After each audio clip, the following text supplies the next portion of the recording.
The story of a child that lost everything, from his family to his estate, and chose to form a contract with a demon to get revenge on the people who destroyed the house of Phantomhive. Seal Phantomhive, our protagonist, with a demon as his butler, goes on a journey of vengeance with his soul set as the price to pay. Before we begin, follow if you want to zap into the latest anime trends and hit the subscribe button so you never miss any update from us. The protagonist, Seal Phantomhive, is woken and his schedule is told to him by his butler, Sebastian. Seal has breakfast while Sebastian sees to it that Finian the gardener, Mayrin the maid, Baldroy the chef, and Tanaka the senior butler don't slack off as preparations start for the Italian guest due to arrive.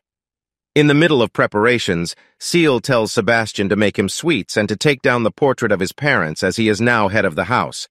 Right after, Finny, Mayrin, and Baldo have made a mess of their duties, and Sebastian has to fix everything. With some quick thinking, Sebastian sets up everything in a traditional Japanese fashion. When the Italian guest, Damiano, arrives, he's thoroughly impressed. Seal and Damiano play a board game while the latter tries to discuss business. Seal is less than interested. Sebastian calls the two for dinner, and Seal comments that they'll finish the game later. The businessman calls Seal a child under his breath, only to be overhead. He covers it up by praising the Phantomhives as the nation's best toy makers. Dinner goes without a hitch, with even the wine spill taken care of by Sebastian before Damiano can notice. After dinner, the Italian tries to resume business, but Seal is intent on finishing the game. Annoyed, Damiano excuses himself to use the telephone. Sebastian looks from the shadows as Damiano is conspiring with someone about swindling Seal after having already sold his factory. Sebastian then proceeds to scare the man into falling down the stairs and breaking his leg before cornering him into an oven and turning on the flames. Sebastian tells Baldo to have the oven disposed of as Seal talks to himself regarding Damiano, having known all along about his treachery. Seal is playing pool with a group of adults including Arthur, Seal's aunt Madame Red, her butler Grell, and Lau. They discuss the workings of a drug cartel. Madame Red proposes to let Lau handle them before the two start bickering, prompting Seal to head to his room. Sebastian brings Seal his afternoon tea only to find his bedroom ransacked and Seal nowhere in sight. In another part of England, Azzurro Vanel of the Pharaoh family talks to the kidnapped Seal about the Phantomhive's job as assassins and guardians for the Queen, seemingly mocking him. He then threatens Seal for the key to his warehouse. Meanwhile, Sebastian is given a letter by Mayrin right before a sniper misses him. The unfazed Sebastian reads the ransom note, which has instructions to bring the key to Nova Scotia Gardens in return for Seal. The others gather around as Sebastian calmly disappears. The snipers run away only to have Sebastian chase them to the edge of a cliff.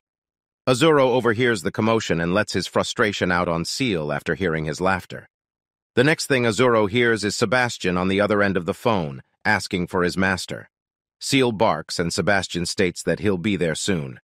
After learning the name of the culprit, Sebastian lets the car and its inhabitants fall to their demise. Azzurro is in a panic and has his mafia on guard, but Sebastian casually dispatches the lackeys before entering the room where Seal is kept.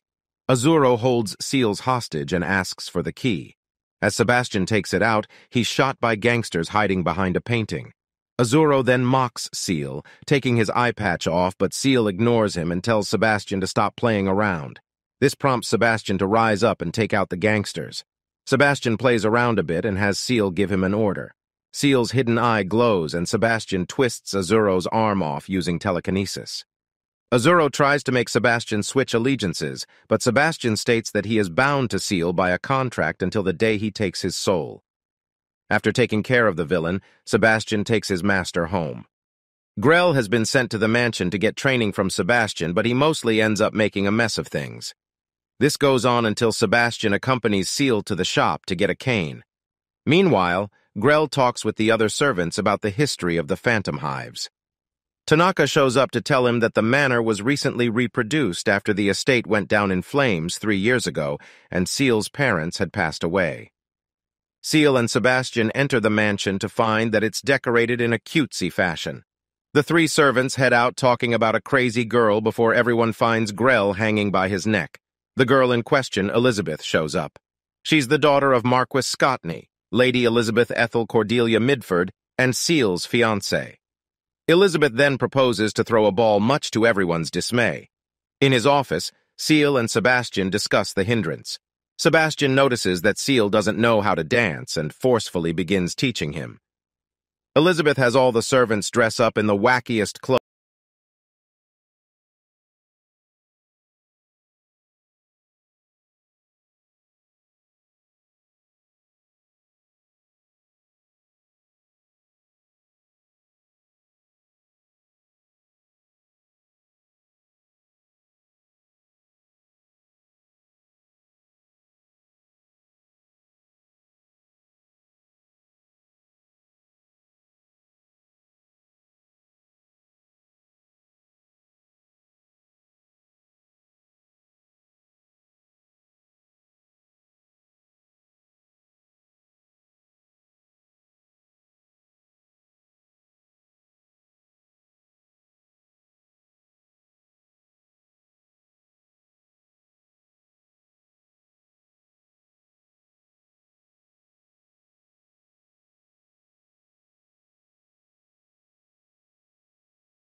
Follow if you want to zap into the latest anime trends and hit the subscribe button so you never miss any update from us.